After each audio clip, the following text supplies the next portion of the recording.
κυρίαρχα στον Ποντιακό Σύλλογο Κρυονερίου τον Ακρίτα, όπου με τον Κώστα το Σιδηρόπουλο, ένας ο Σιδηρόπουλος, που είναι ο χοροδιδάσκαλος, θα φτάσουμε στο σημείο να μας πει τι θα χορέψει ο Ακρίτας. Θα σας ξεπεράσουμε σε 5 χρόνια.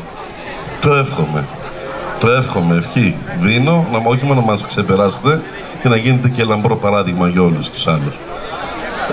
Για το πολύστηλο που είπες, είναι τα δίδυμα εκεί. Θα κοιτάς που είναι το καρότσι και θα το βρίσκεις. Τα δίδυμα των πανηγυριών είναι αυτά. Να σας ζήσουμε. Λοιπόν, ο Ακρίτας Κρυονερίου θα σας παρουσιάσει, να ξεκινήσει με το χορό Βούτσαγιαχ.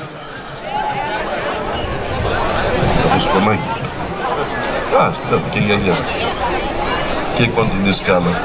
Θα χορέψουμε Σερενίτσα από την περιοχή του Κάρ, Σαρίκους από την Πάφρα, Κότσαρη, Τσουρτούγουζους, Λετσίνα. Ένα τούρι για να ξεκουραστούν τα παιδάκια.